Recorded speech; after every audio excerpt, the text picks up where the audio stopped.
Okay. Hey, everybody. It is Wednesday morning, August the 6th. I'm going to call to order the Cape Fear Rural Technical Coordinating Committee meeting. It is 10:32. Sorry, we're a few minutes behind. Appreciate your patience.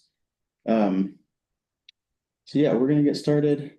And I guess first things first is the roll call.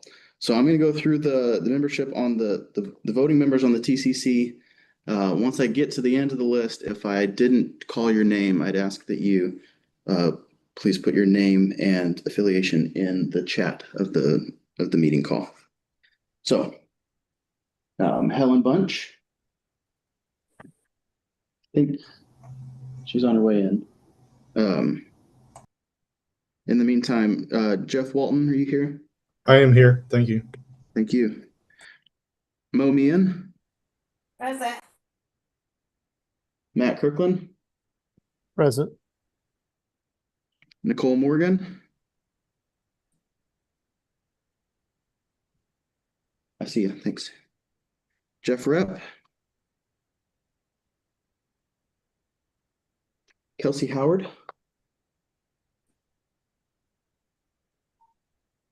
Bridget Spann. Robert Lewis. Here. Jason Robinson. Josh Ward. Madison Ward. Marcy Waters.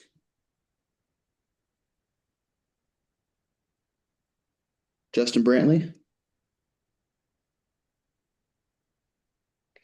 Christina Burke.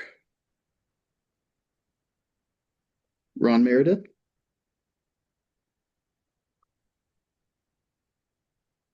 Jeremy Smith. Here. Rob Taylor. Eric Ritzel.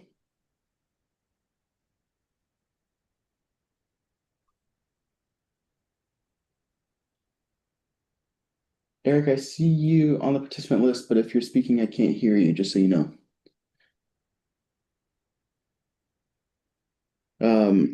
Bill Hammond. Here. Nazia Sarter. Here. Jim Rupp-Calvis. He spoke to me yesterday. No, he's not going to be here. Greer Templer. Present. Elizabeth Tucker. Here. Yvonne Hatcher. Joy Jacobs, I know is not going to be here. Kathy Guidry. Stephanie Ayers. Here. And Sam Boswell here. Okay. Let me just scroll through the chat real quick, make sure I'm not missing anybody that was called out already. Okay. Again, if I didn't call your name, please put your name and affiliation in the chat so I can have it for the meeting minutes. But okay, 1, 2, 3, 4, 6, 8. We're good. We have enough for quorum. First item on our agenda is the review of the agenda.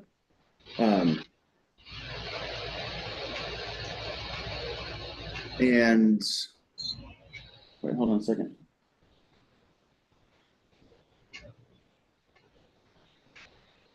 Oh, hey, Doug, sorry I missed you. I called Christina's name, but if you're not muted, please mute yourself. Yeah, I'm trying to see where that's coming. There we go.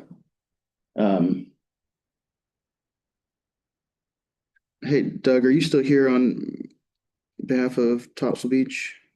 Yes, I am. Okay, cool. I'll make sure I got that written down. Okay. So review of the agenda. You got the agenda. You sent out the packet a couple days ago. Sorry, it was a little bit delayed. Do we have any corrections, any additions to make to the agenda this morning? Or any questions? If not, I would entertain a motion to approve the agenda. Motion by Greer. Thank you, Greer. Second, Robert. Second by Robert. Thank you very much. Any other discussion? Any other questions? Okay, seeing none. Then I will roll call. Jeff Walton, Yes. Mo Meehan. Yeah. Matt Kirkland, Yes. Robert Lewis, Yes. Doug Shipley,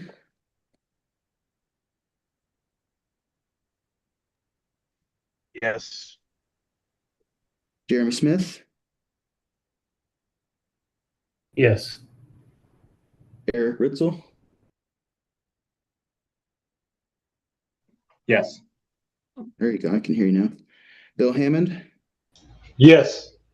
Nazia Sarter, Yes. Greer Templer, Yes. Elizabeth Tucker, Yes. Stephanie Ayers,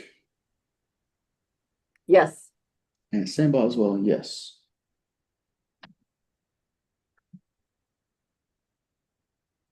Okay. Thank you, everybody. Next item is the review and approval of our meeting minutes from our June 4th meeting. You have the minutes presented to you. Are there any questions from the minutes? And if not, is there a motion to approve the minutes? Stephanie Ayers motion. Thank you, Stephanie. Second, Helen Bunch. Hey, Helen, gotcha. Thank you. Any other questions, comments? Seeing none, I will roll call. Helen Bunch, Yes. Mo Meehan, Yes. Matt Kirkland, Yes. Robert Lewis, Yes. Doug Shipley, Yes. Jeremy Smith, Yes. Eric Ritzel, Yes. Bill Hammond, Yes. Nazia Sarter, Yes. Greer Templer, Yes. Elizabeth Tucker, Yes. Stephanie Ayers, Yes. and Sam Boswell, yes. Okay, excellent. Thanks, everybody. Don't be too disappointed, but I think that might be it for our roll calls today. I'll have more next time, I promise. Okay. Next item on the agenda is public comment. Is there anybody in attendance today who wishes to make public comment? For those in the meeting to know, I did not receive any in advance via email or any other form of communication. And there's nobody here in person to make public comment. Is there anybody online that wishes to do so at this time?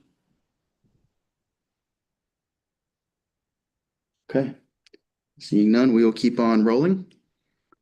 And the next item on our agenda is the lengthiest, I would say, which is a review of our draft project submittal lists for the new round of prioritization, which is prioritization 8.0 P8. The new project submittal window, as many of you probably know by now, because I've talked to a lot of you, is open now through the end of September. As is always the case, planning organizations, the RPOs, the MPOs, as well as the divisions are allotted a certain number of projects they can submit per mode. And for the Cape Fear RPO in this round, that number is 13. So these project submittals come from either projects we've submitted in the past in previous rounds of prioritization. There's also an opportunity to submit new projects. So what we're doing today is kind of presenting to you the results of our county stakeholder meetings that we had at the end of last month, last week actually.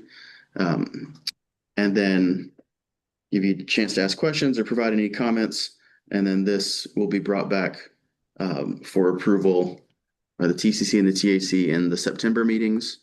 And then that will give me enough time to formally, click submit on the projects we choose by the end of September. So we meet that deadline. As a recap, what is prioritization? Many of you are aware, but we're competing for projects based on the available funding, and that competition is based off of quantitative data and local input. There are 3 funding categories. Projects can compete in the statewide category or the regional category or the division category. In your packet, you have a little cheat sheet that I put together that explains that in a little bit more detail without diving too far into the weeds. And then I think, as I said just a minute ago, projects compete in multiple modes of transportation, or we submit projects in multiple modes. So aviation, bicycle and pedestrian, ferry, highway, rail, and public transportation. Cape Fear RPO being one of the planning organizations that is fortunate enough to get to submit projects across all 6. So that makes it fun for us here. Again, as you look through the information put into the agenda packet, the next sheet is a list of carryover projects. This is not sorted by mode, or at least broken out by mode. In our list of carryover projects for the Cape Fear RPO, there are 2 aviation projects and then a handful of highway projects. A carryover project is a project that's competed in previous rounds of prioritization. They are automatically reevaluated in the next, or I guess under the current round. The main takeaway being we don't have to submit them. So when we're trying to decide what makes the cut for our 13 projects per submittal, this list of projects will get scored and will compete for funding without us having to include them. And they receive this carryover designation because they meet at least one of these criteria. They're in the current STIP, Statewide Transportation Improvement Program. That's the 10-year plan that we're trying to get projects included in. So they're in the current STIP and they're funded for preliminary engineering only, or PE only. This is design funding, and it's kind of the, getting at least a bit of the project in there. Or they're projects with active or completed environmental documents, or the project is a sibling of a programmed project in the current STIP. Programmed is just scheduled in the current STIP, and a sibling project would be along the same corridor. So, if, for example, if there's a project on US 7476 going through Columbus County that's in the current STIP and is funded, and there's another segment of that corridor that has been submitted, that counts as a sibling. When you look at these project lists in the packet, projects that have a spot ID number that ends in a dash letter, that's another way to tell, okay, that's a sibling, because it's been submitted with one big spot ID at some point, and then sometimes projects get broken up into segments to make them easier to deliver. And so each of those lettered segments are part of a family of projects. So those are the carryovers. There's that list. We don't need to resubmit those. They'll automatically compete. Now, where are we in dealing with our other projects? So if you were at the county meetings last week, you saw this slide. Probably showed you the slide back in June as well. So the way that we handle it, kind of our method for going about it here within our RPO is RPO and DOT kind of coordinating on projects that would be eligible and good competitive projects for prioritization. That's never ending. We're kind of always doing that, always touching base on things. We had our county stakeholder meetings in each of our 3 counties, Pender, Columbus, and Brunswick last week. Thank you for those who were able to come. Again, if you weren't able and you have questions, you can either ask them today or follow up with me after this meeting. I'll be happy to get you up to speed with what we talked about. And then the kind of main kind of formal part of it is, nope, click too soon. Getting TCC review of the projects and the TAC approval. We've set up our meetings so that you can get a look at it today for our August meetings, and then I'll bring it back to you in September. So again, we don't have to take any official action today. Just trying to give you an update on where we're at in this process. So again, moving through the packet, because I shuffled the list of the project modes a little bit. Similar to what I did in our conversations last week with our county stakeholders, the project lists for aviation, ferry, rail, and transit. Those project lists, I'm heavily reliant upon our modal partners.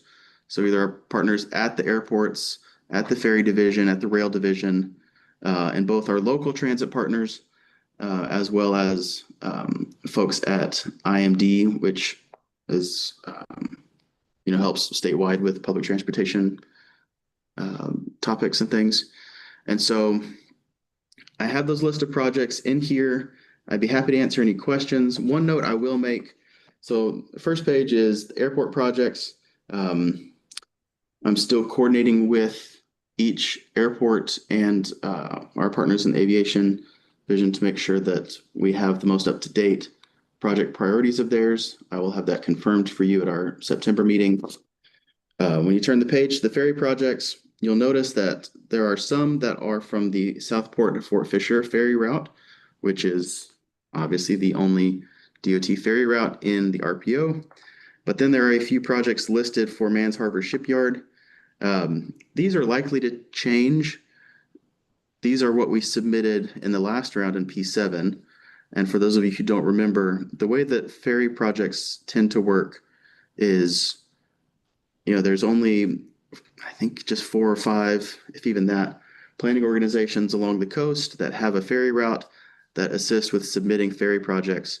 And with Mans Harbor Shipyard projects and other statewide related projects, the planning organizations end up kind of splitting those evenly across all of us. Because the ferry division that's just the way that it's worked in previous rounds. So if you're looking at that and wondering that's not in our RPO, I'm confused why that's there. That's why that's there. We kind of rely on the ferry division kind of leading the way on who needs to submit what to make things work. So that's why that looks that way if you had any questions there. Similar with rail projects, relying on the rail division. This list should be pretty much set. Met with the rail division a while ago and just need to double check back with them that this is the correct list for us to pursue. And then the same with transit, need to verify with our transit partners. Getting transit projects, especially for demand response systems like we have in each of our counties in the RPO region, that can be tough to do via prioritization. But it's still worth a shot and still shows that those are important improvements in our transportation network in the RPO. So before I move into bike and ped and highway, are there any questions on these 4 modes with the caveat that I may or may not have an answer for you right now?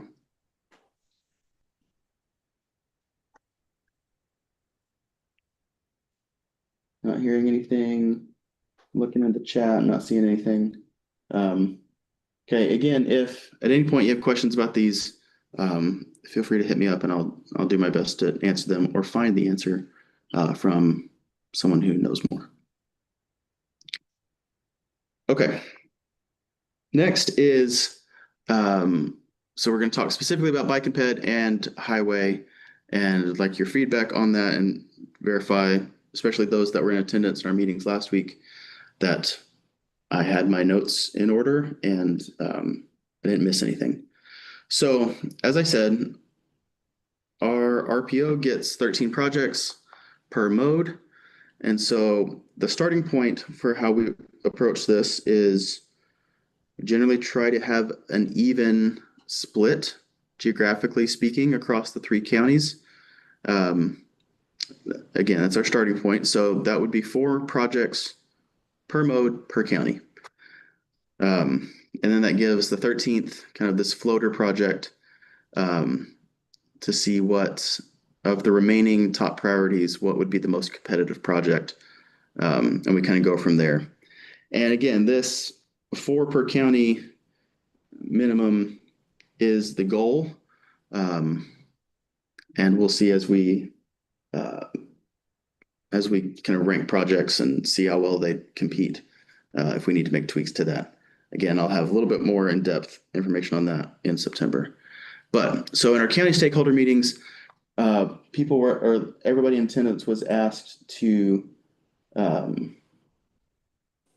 rank their top 5, well, not even rank their top 5, but identify the top 5. And I specifically asked, of those top 5, which one is your 5th, right? So that gives me a sense of what were the top 4, and then what's kind of the last one that's kind of competing with the remainder of the remainder of the floater projects, so to speak. So what I'm going to do here is I'm going to go through what's in the packet, just briefly list off the top 4 for each county, but tell you kind of which ones are in that kind of floater category. And you can kind of verify that I'm on base or not. So Brunswick County, and these are not in any order. Actually, they are in an order. They're alphabetized by spot ID. So please don't look at this and see that this is ranked 1, 2, 3, and 4. In my sheets, I just have things in order of the spot IDs. And so that's why they're in this order. This does not denote that the project at the bottom of the chart is the one most likely to fall off if we make shifts. That's not what this is. So we have these 4 projects. Where are my notes? I'm improvising.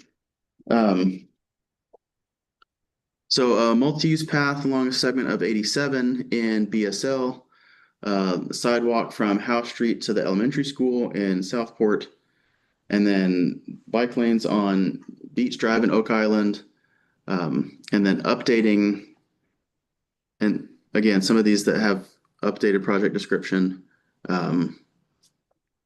there's kind of some more testing that I need to do on my end. But anyway, instead of a multi-use path along Oak Island Drive, this would potentially be a multi-use path along Yacht Drive in Oak Island.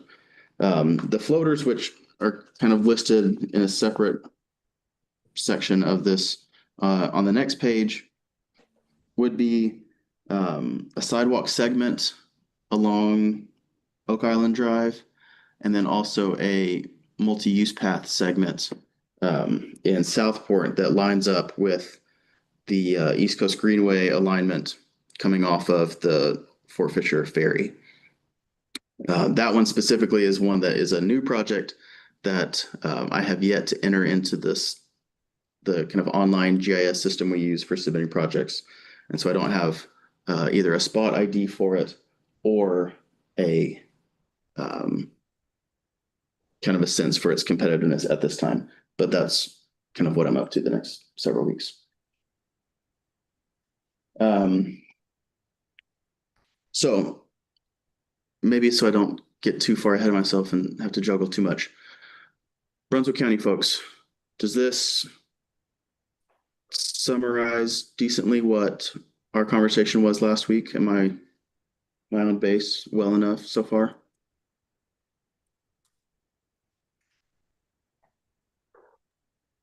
Yes, this is Mo. Cool. Thanks, Mo. Any questions about these projects? Okay. Next, in Columbus County, again, same thing in order of spot ID, not any type of ranking here. But a sidewalk in Chadburn going from 410 to the elementary school. 2 kind of companion projects for bike lanes on kind of the northeast side of White Bull. One segment is along Spivey Road, the other one's along Warrior Trail. Those meet up and kind of make kind of a connection, again, around that corner of town. and then some bike lanes along Lee Street by the school. And then the floater project being a sidewalk project in the town of Brunswick, from the main corner there towards the church. Is that Columbus County folks that were there last week? Does that sound about right from what we discussed? Yes. That's a yes from Gary. Awesome. And then last but not least, Pender County Friends, a sidewalk in Burgaw along Fremont Street going towards the hospital. Another sidewalk in Burgaw along the canal trail, and then multi-use path in Topsail. We're going to put an asterisk on this one specifically. We submitted a couple segments of it last time. This one right here was the best scoring of those segments, but in our meeting, we discussed kind of further evaluation of maybe segmenting further, to hopefully increase or improve the competitiveness of the Topsail Beach multi-use path project. So just know that when that's on here, the limits of this project are, there's potential for those to change. And if that does change, that's for competitive reasons, maybe making it a shorter segment to try to get something moving there. So special note on that one. And then also still on the island, but in the Surf City, multi-use path segment along North Shore Drive. And this lines up with the East Coast Greenway as it comes down the island before it crosses the bridge back to the mainland. And then our floater on this one was some bike lanes along Penderley Highway, kind of north of Burgaw. Does that sound about right to everybody? Yes. Good deal. And then moving right along to our highway projects. So in Brunswick County, widening of Midway Road. This is the segment from 17 to, sorry, I'm getting my brain confused here. So this is kind of the north part of Midway Road, and this includes the offset intersection there by the Dollar General. DOT is doing a feasibility study or express design of that intersection right now, and so we wanted to keep that on the list. Also, upgrading US 7476 from Mako Road to Mount Misery, staying on 7476, the intersection to interchange upgrade at Mako Road, that's right there, Sandy Creek and Northwest. And then the fourth one on here is the widening of NC 211. This goes from Midway to Sunset Harbor. Again, a special note on this one, you may have caught it in the list of carryovers. Still waiting on clarification from the spot office, that's the prioritization office at DOT, to verify this wasn't initially included on the list of carryovers, but I think it should be. And so anyway, we talked about that with Brunswick County last week. And so it's possible that this one won't have to be resubmitted by us. I might be able to convince the spot office that it is in fact a sibling project of the current portion of 211 that's under construction. And so we can move that to the carryover list. I don't want to, basically I'm trying to underpromise right now since I don't have that confirmation yet. And for those of you, I guess specifically in Brunswick County, but anybody concerned about 211. So this would be the segment from Midway to Sunset Harbor. And then the other segment, it's the same spot ID, but -A instead. That one, our planning partners over at GSATs have their eye on. That goes from Sunset Harbor to all the way to 17. So did I hear a question there? Okay. But anyway, just wanted to have everybody aware that whether we can figure out that it does in fact meet carryover qualifications, or if not, we know 211 is a priority project and we've got our eyes on that. And I think RPO, GSATs, Division 3, I think everybody's on the same page. So that's where we stand on that one. And then our floaters in Brunswick County Highway projects. The other segment of widening Midway going down towards 211, as well as an intersection improvement to a roundabout on 906 around Midway and Gilbert, right there there's a church right there. Does that summarize our discussion from last week decently well?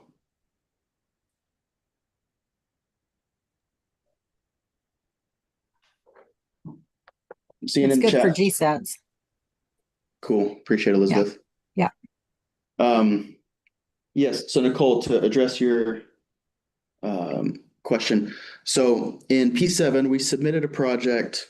There's a new project for some intersection improvements along NC 87 through BSL at 3 different intersections to add some left turn lanes. This was admittedly strategic and trying to boost the score, mostly out of trying to get some turn lanes there at 50 Lakes, which have now been taken care of or have been kind of roped into the maintenance resurfacing project on 87. That's going to be, Eric, correct me if I'm wrong, but that's on schedule for next year. So anyway, so those turn lanes, that was the purpose of that prioritization submittal last round, have been taken care of by a different route. As far as other improvements, so you're asking specifically the widening of NC 87 to 3 lanes. I've got a note. I don't have a specific project ID on this list, but that can be something that I can run I was going to talk about kind of this testing spreadsheet that we have to test the relative competitiveness of projects. I'll make a note to see how improvements along 87 would fare relative to these other projects. So at the meeting, we decided to move off of the turn lane projects because the main need of that project is being addressed. So that one was moved off the list, but we didn't have a specific 87 based project to move up the list. That does not mean that between now and when we next meet that I can't test out a few things to see how it would compete relative to the others. Does that answer your question? Awesome. So we're going to go, you're hearing it here, it's on record. That's how I'm moving forward with that. And I'll follow up. Great question.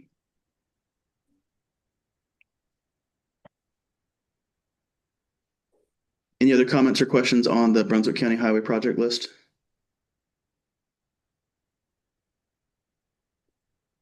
Okay. Columbus County, shout out to Bill for catching my error on this project list in the packet. Extra brownie points for reading the packet before the meeting. There's a typo on this first project, the -AE segment. I still had the text in there from the chart for bike and ped projects. It should not be the Chadburn Elementary School sidewalk. It should instead be this Delco bypass project as part of the overall 74-76 corridor. So Columbus County Highway projects, you got the Delco bypass. You got widening of 701 bypass in Tabor City. You've got this 2-lane road, the Legion Drive extension. And then specifically updating this last project, it was a combination of 2 intersections. But the first, that was the roundabout at Strawberry, that got funded for preliminary engineering. And so it's in the carryover list. And so this project description will take off that intersection, and we're going to test moving the grade separation, so the overpass at 410 and 76 and see if a roundabout there would be just as effective and less expensive is the mission, to see if that would work. And then the floater, which is kind of tied for fourth with that one, was the Cerro Gordo bypass. But again, there's a grade separated rail crossing that was in the previous project description. And we're going to test making that not grade separated to see if that shaves off some dollars that makes it a little bit more competitive. Did I capture everything correctly from our Columbus County folks in our talk last week? Yes. Good deal. And then our highway projects in Pender County. So the intersection of 17 and 210 in Surf City. This next one in Burgaw, that is a project that needs a significant project description update. But it's right there at 117 and 53. But basically kind of following up with some preliminary design of a quadrant intersection to assist with traffic there on 53 in Burgaw. And then modernization of 117, kind of south of Burgaw coming into town. And then some access control improvements along 17, kind of, this is near the north of Hampstead, near the MPO RPO border. And then the floater there being the elevating of I-40 to kind of help with flood concerns. Does that capture our Pender County discussion accurately?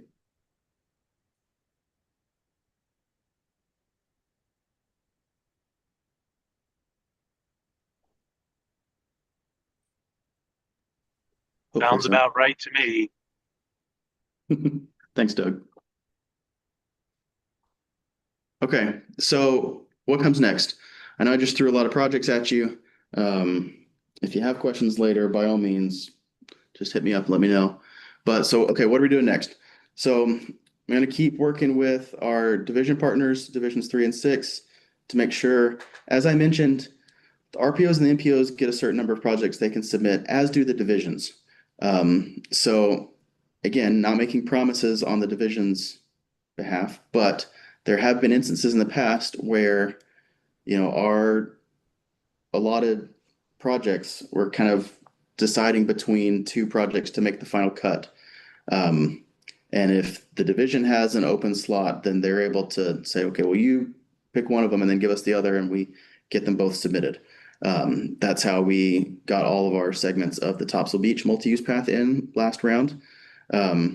Is I was trying to rank the three options, and the division said, submit what you have space for and then give us the rest, because they had some extra space.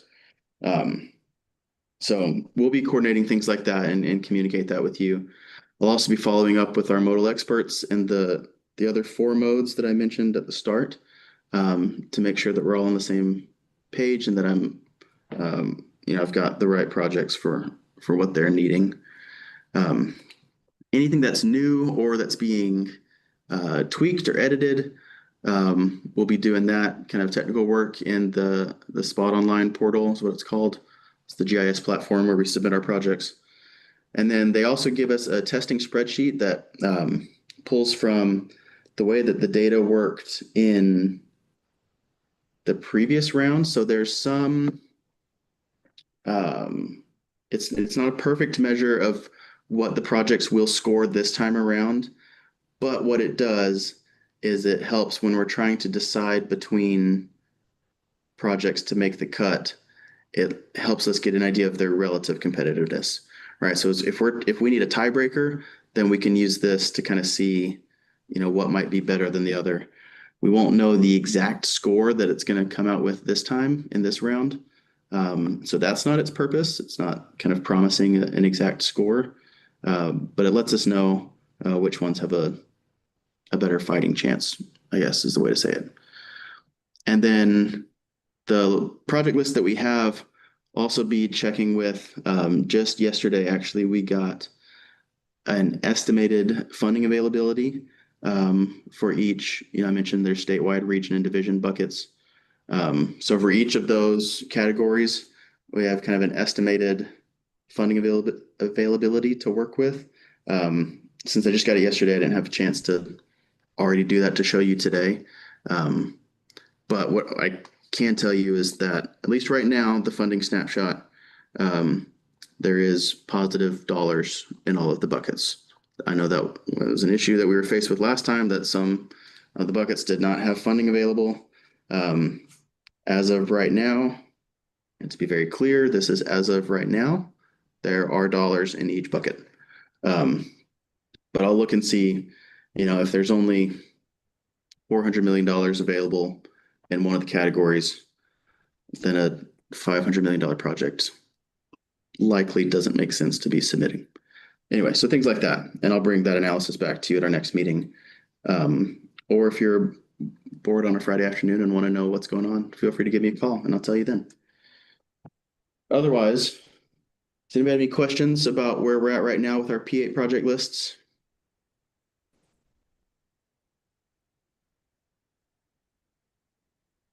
Hearing no questions, this is just to remind you on the schedule of how this process goes. This is where we're at. We're in the project submittal phase that goes through the end of September. And then for the rest of the calendar year, those projects will be scored, the data will be reviewed. And by late next spring, into the summer, we'll have project scores, and we'll go through the second half of this for our purposes, which is the local input stuff, but we'll get to that when we get to that. Any other questions on prioritization for today?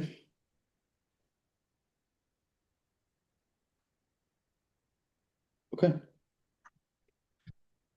Next on our agenda, the second thing that I had to tell you all about, just giving you an update on the functional classification review that I mentioned in our last meeting.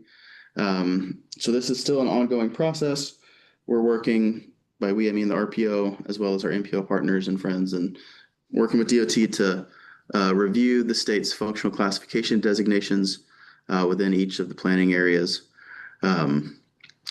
I'll have a final list of that for you in September. But just as a reminder, because this is something that only gets updated, at least in a system-wide effort like this. This only happens once every 10 years.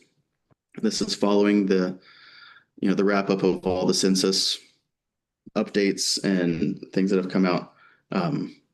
So changes to this can be made more frequently than every 10 years, but doing a full system-wide review only happens every 10 years. So that's why I'm bringing this again, just so it's familiar. Functional class, basically it's grouping roads by how they move traffic and how much land they're providing access to. So it's taking in factors like speed, traffic volume, how long people are driving, how long is their trip going to be, what roads are connecting, what land uses or other major roads perhaps. And so this is important because this is something that is a factor when considering design, speed limits, funding and maintenance, things like that. So it's just one of the many things that are taken into account with transportation planning. But anyway, it's something that we review every several years and every 10 years and update. To let you know where we're at now. So as I showed you in June, I'd done a preliminary look at proposed functional class changes, and some of you were really helpful with giving some recommendations on some good upgrades. So I sent those to DOT in June, and middle to late July, got some feedback from the review committee. And then, so right now, kind of as I juggle prioritization, we're going through those, the feedback from DOT and seeing what we agree on and what perhaps we don't. And then I'll have a final list of those proposed changes for you to review. And then the ultimate goal is NCDOT has an early November deadline to get all of their stuff together and packaged up to federal highways for approval. And so my goal is to have this wrapped up for us by September instead of pushing our luck further into October and November, because we don't want to be the ones that hold up NCDOT. So that's where we're at on functional class. Does anybody have any questions on this? I know it's more of the update is I'm going to have an update, but just wanted to mention it again since it's not a typical conversation point from meeting to meeting.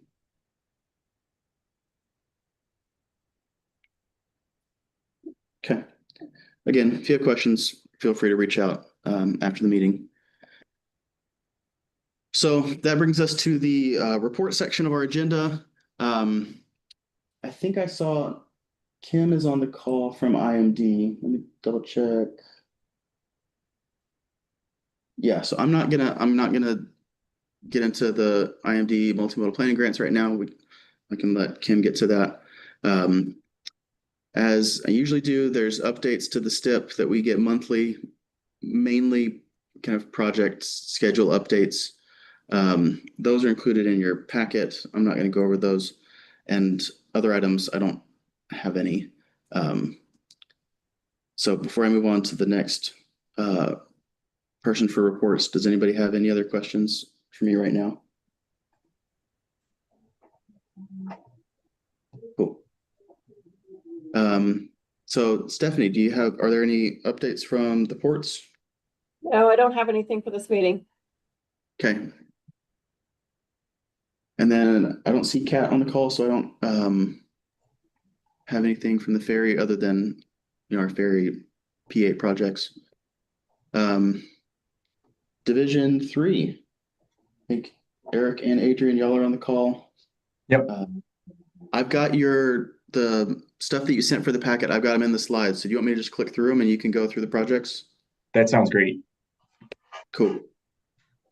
So hello, everyone. My name is Eric Ritzel. I'm the corridor development engineer.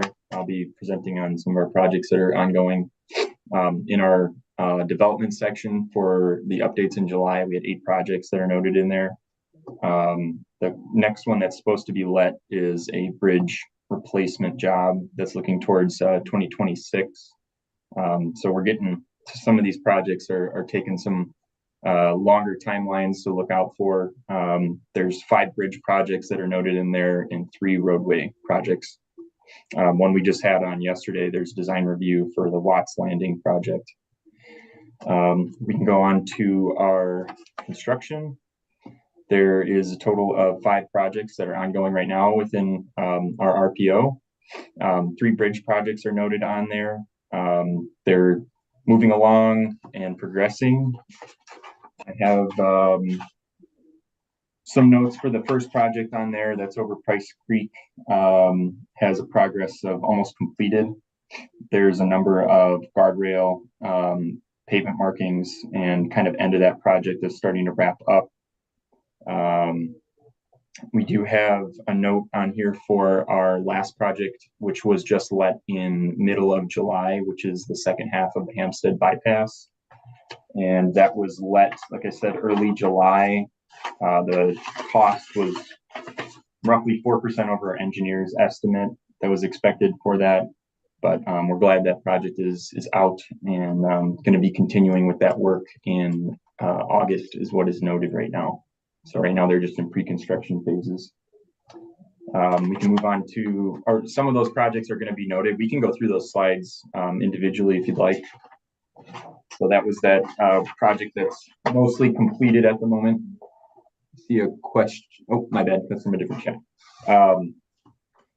So in that first one, utility work is ongoing throughout August. That has paving and striping, guardrail installation to continue.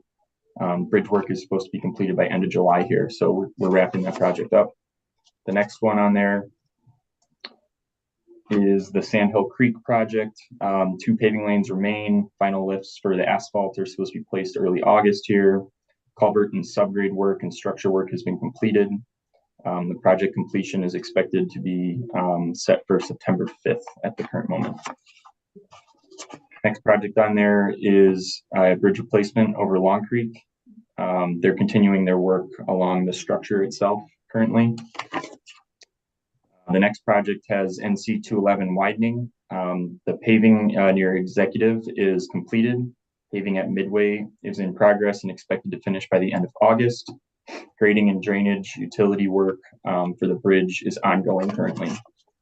And then the last one on there is just the project that is just let in July, and that's that secondary half of the Hempstead bypass. We can go on to our resurfacing and maintenance projects, which we have a number of on here. Various routes along these are being repaved, milling. There's also some projects that have like crack sealing, some maintenance that's occurred throughout a number of these projects. If there's anything in specific that you'd like me to go on detail for any of these, I can provide more detail. However, most of these are spread throughout the region.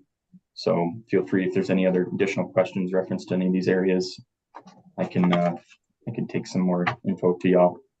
And then the last sheet on there is just a reference to our maintenance map in reference to Cape Fear and Division 3. I provided a QR code as well, so that goes to that GIS link. If you'd like to use your phone, or if you keep a copy of the agenda packet that Sam's provided, that just gives you a direct link to that GIS and is a good source of information for projects and outlooks for some of the maintenance that you'll see. Other than that, I do not have anything else. If there's any questions, like I said earlier, feel free to reach out, or you can mention anything right now.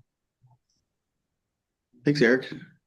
Anybody have any questions for Eric right now?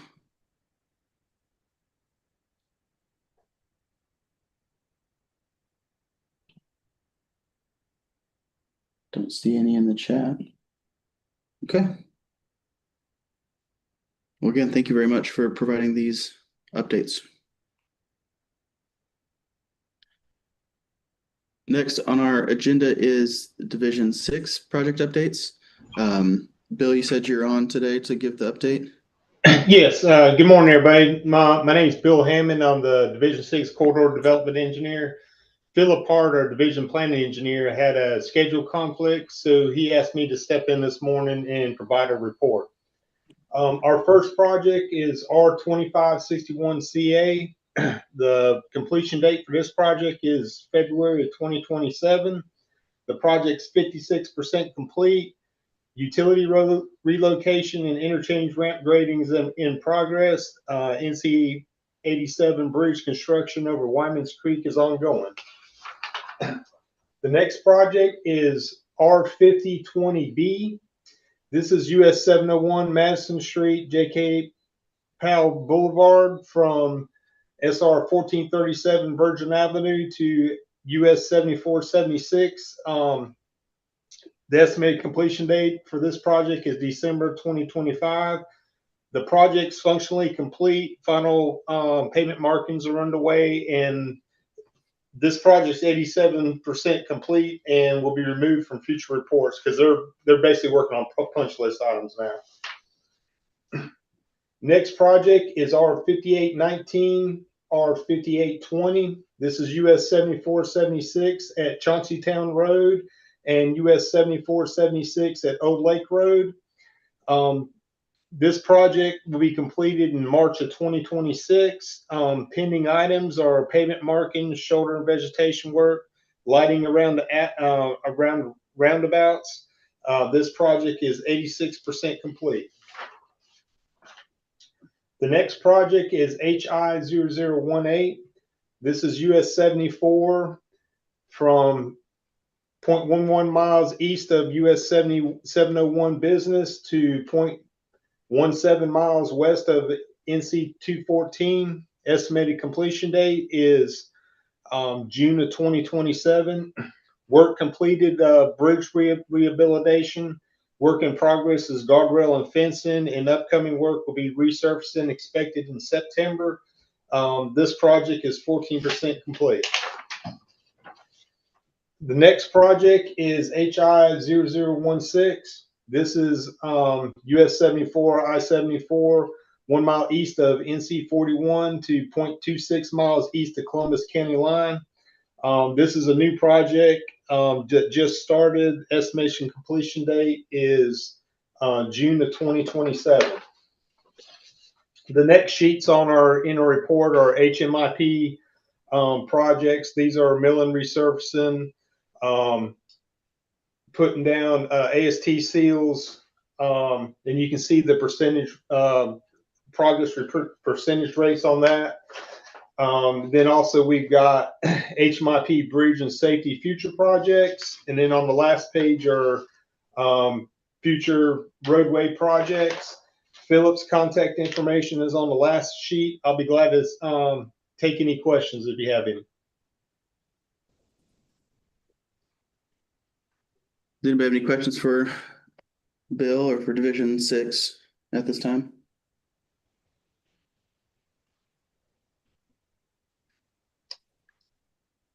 Don't see any in the chat, and I don't hear any. So thanks, Bill. We appreciate the project updates. Thank you. Next report on our agenda is Nazia with TPD. Hi, thanks, Sam. Good morning, everyone. So I have a few CTP updates. For Columbus County CTP, the project team is scheduling presentations with local adopting agencies, and the following presentations have been scheduled. On Tuesday, August 12th, there will be a presentation made to the Town of Tabor City Council. Monday, August 18th, there will be a presentation made to the Town of Brunswick Board of Commissioners. And then Tuesday, August 19th, a presentation will be made to the Town of Sandy Field Council.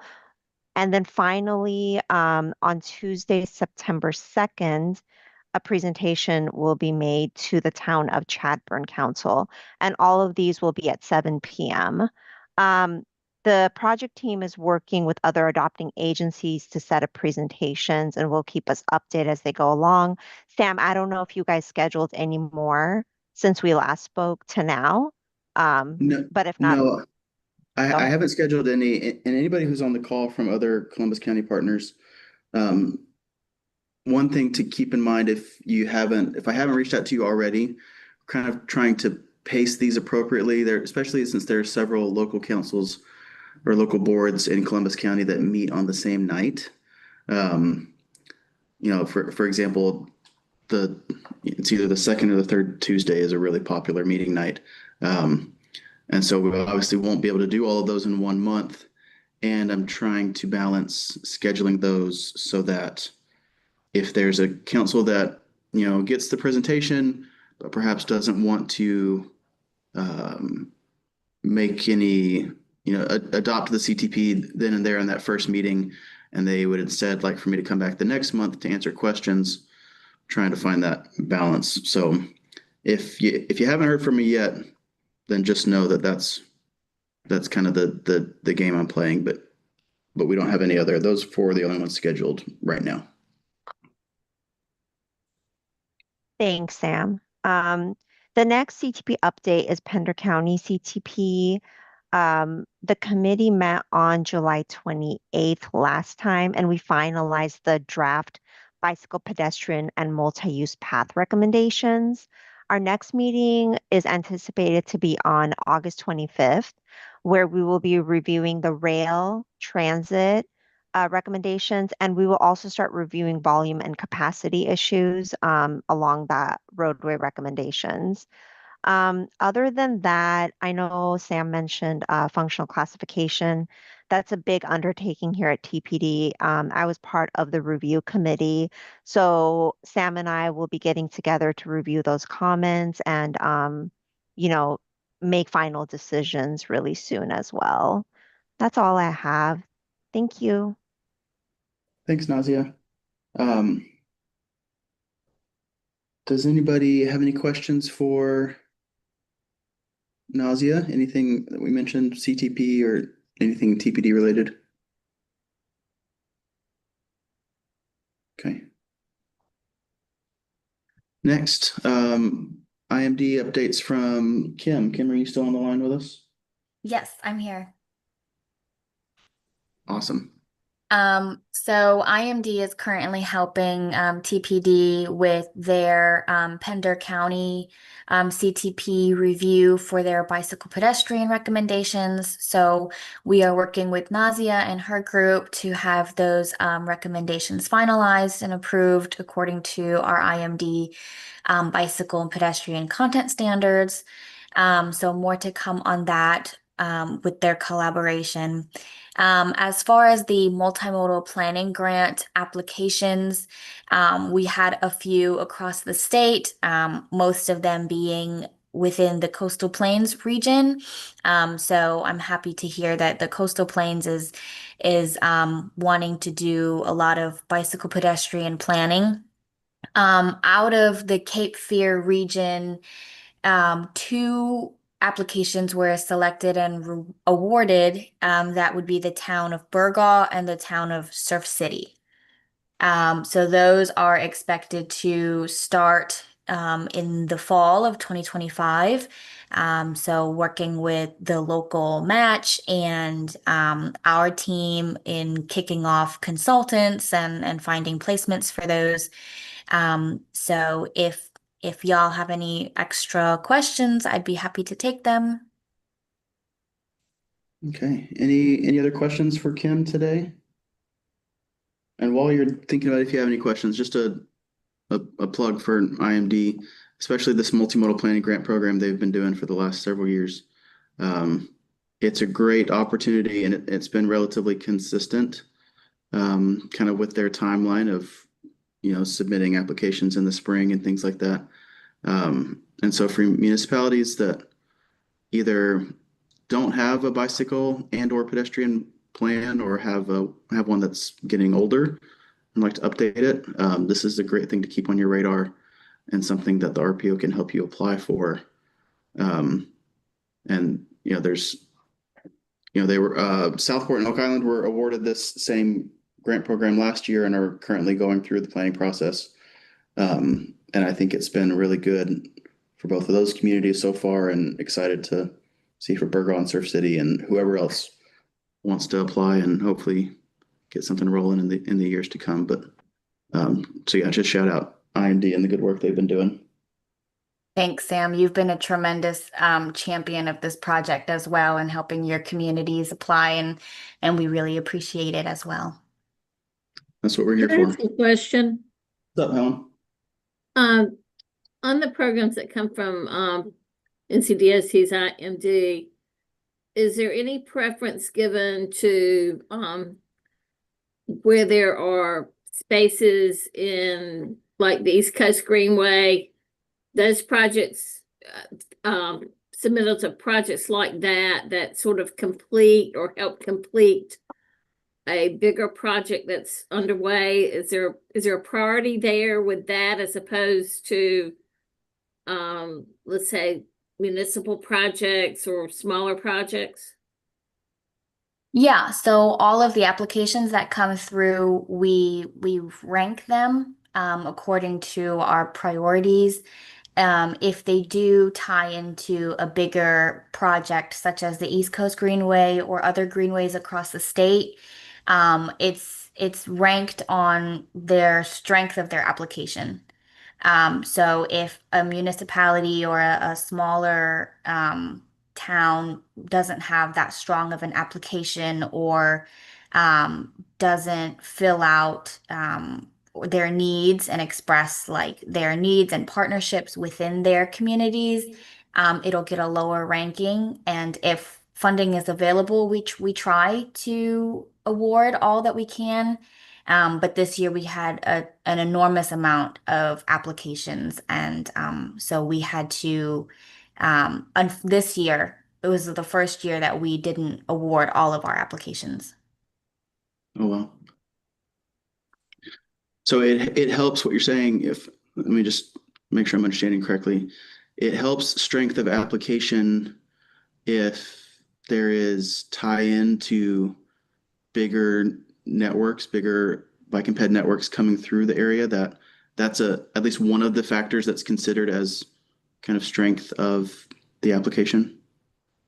Yeah, basically an application that is fully, transparent in everything that's going on in their community, the needs that are expressed in their community, um, anything that ties in with the needs, I will say.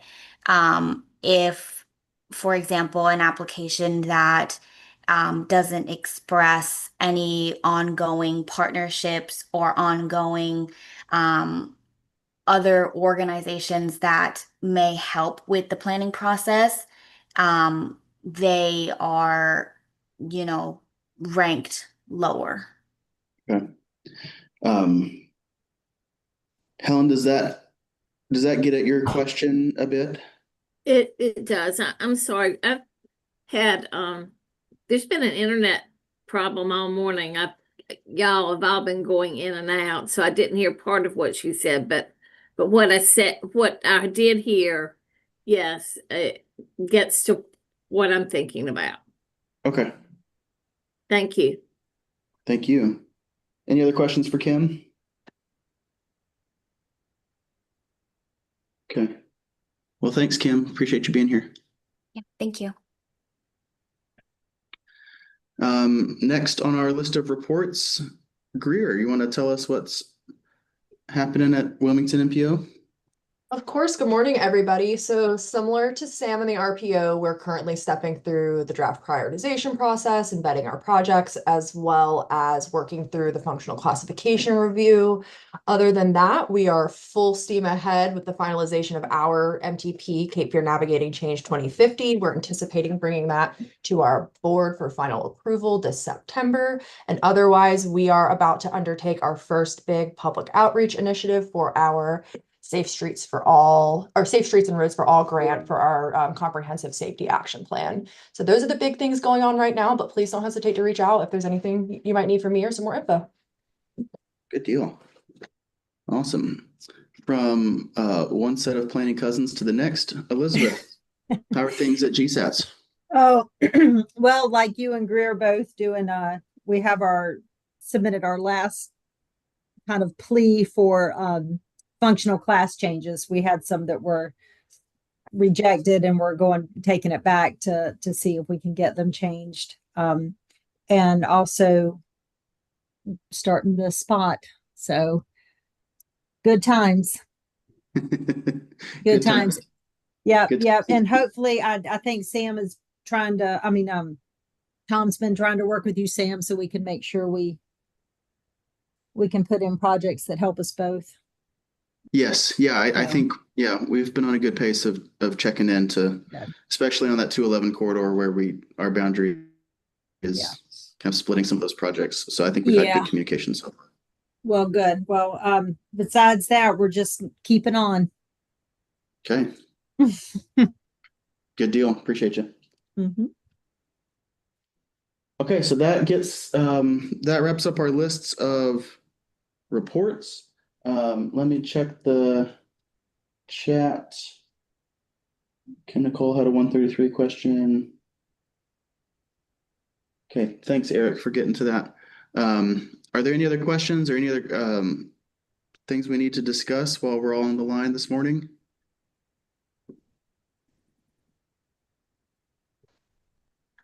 I don't see any in the chat. Let me check one more time. Double check. Okay, I don't see anything. In that case, we are adjourned. Our next meeting will be Wednesday, September 3rd. If you have any questions before then, you can always reach out. I'm here. If I have anything for you before then, I'll send it out. But otherwise, thanks everybody. Appreciate you being here. Thank you. Thanks, Sam. Thanks. Bye. Bye. Sam. Thank you. Thanks, Everybody Sam. have a good afternoon. Thanks, y'all.